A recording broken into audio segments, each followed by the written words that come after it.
Welcome everybody to tonight's debate. Do we need economic growth? An exciting and interesting topic.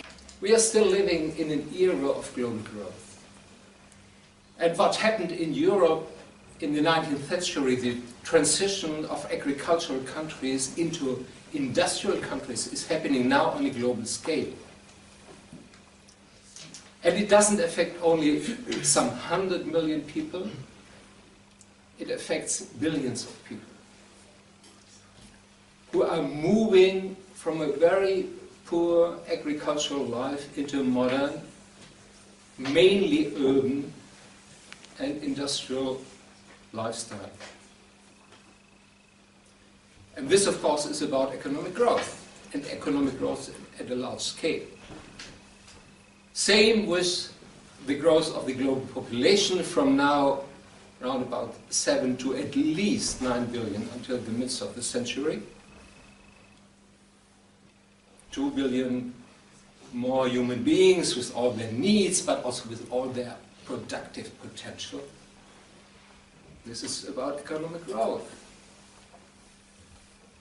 And at the same time, and this is my specific angle I'm discussing this question, at the same time we are transgressing the environmental boundaries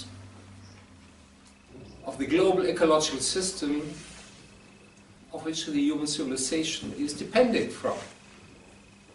Climate change is only the tip of the iceberg. It's about loss of fertile soil in huge dimensions every year. It's about acidification of oceans, also a result of the growing influx of CO2, which is absorbed by the seas. It's about these enormous amounts, this avalanche of waste. Only in my lifetime, and despite a rising population, which, by the way, it's something to be celebrated, because a rising population means that people don't die, which is a good thing. So 1 billion people in China and India came out of poverty. And this happened because of economic growth. Now think, for example, if 1 billion people would have survived cancer because of a cure, that cure would be celebrated as the biggest news ever.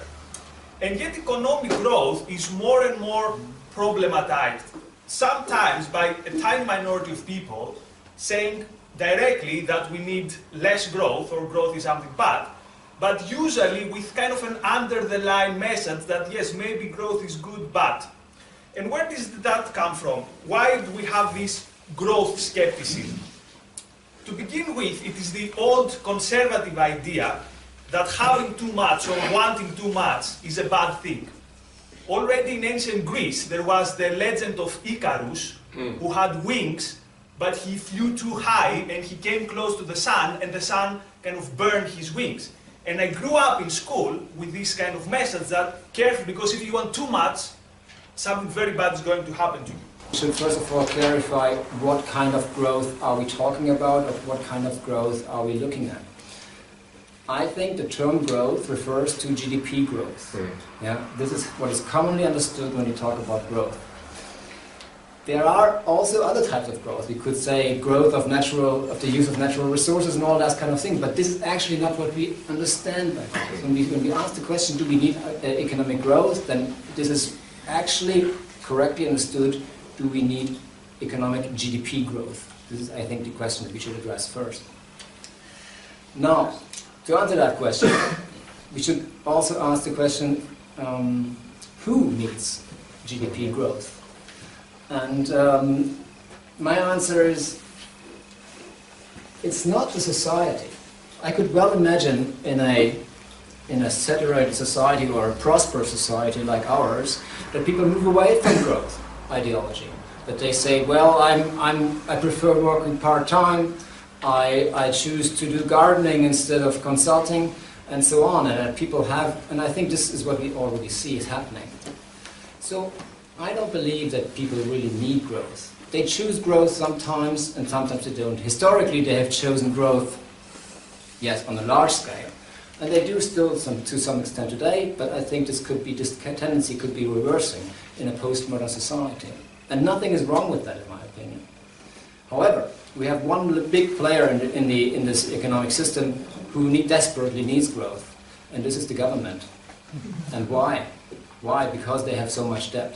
In Bulgaria, we actually have quite high share of renewables. In 2013, Bulgaria reached its renewables goal for 2020, which was 16, and we're about 20% now. I think maybe it's even higher than Germany. I don't know what's the German figure, but the Bulgarian one is quite high. Eh? And at the same time, in 2013, we had huge social protests against price electricity hikes, and we have extremely high levels of energy poverty. There are actually some people died because they couldn't afford to heat up their homes. And this movement was like a movement of despair. I mean, about 10 people set themselves on fire on the streets as a protest. And at the same time, I'm not saying it's renewables to blame, but there is also another important question, like why is this happening, you know? And if this is not questioned in like political terms, we risk to have this slogan of green growth and so on misused by the same elite that kind of crashed the planet in the current situation. Bacon took the view that humans should try to shape nature for the benefit of humanity. In other words, humans should not live in harmony with nature. Humans are not just a subsidiary of the natural world. Humans should try to master nature, to shape it for their benefit.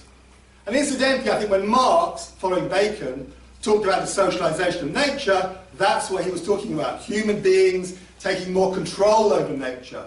Not living in harmony with nature, the opposite of living in harmony with nature. Taking control over nature. And I think that insight is hugely important and very relevant to this discussion, because it's really a precondition for all the things that we enjoy around us. We have reshaped the natural world. We have increased labour productivity hugely, not just resource productivity, labour productivity hugely, people producing a lot more, and humans have hugely benefited from that. You know, look around you. You know, universities, electricity, airports, life expectancy hugely increasing. You know, average human life expectancy in 1800 was about 30. The average human being lived to be about 30. Now, the average life expectancy across the world, you know, for the 7+ billion people in the world, is over 70. Huge improvements. I could go on and on and on and on, but that insight that humans should try and reshape nature, to master nature, to control nature, not to live in harmony with it, I would say that was really central to create the basis for economic growth and central to a human-centred worldview.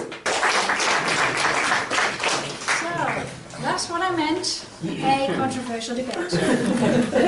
Can I see shows of hand?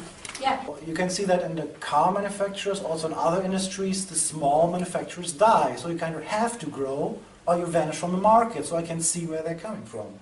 So how do you handle that conflict between, you know, growth for growth's sake and growth for social benefit? Like, how do you handle that? Okay.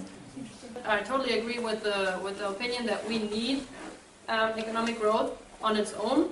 But do the world need economic growth, or just some, for example, the developed country need the economic growth for now? I happen to work for a firm in which their shareholder value is quite high, and yet they hire consulting companies to help them cut back on employees. So what you have here is shareholder value increasing and the number of employees decreasing. First question is, what do you think, would it make sense to exchange GDP as a base for growth, especially in the time of digitalization?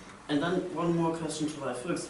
I like you a lot more when you're talking about human ingenuity than when you're talking about regulations and policing and all that sort of things. And do you see a way how we could get away with less regulation, less policing? All our speakers, please. I think this was one. to all our speakers. Thank you. I think we had a wonderful panel tonight.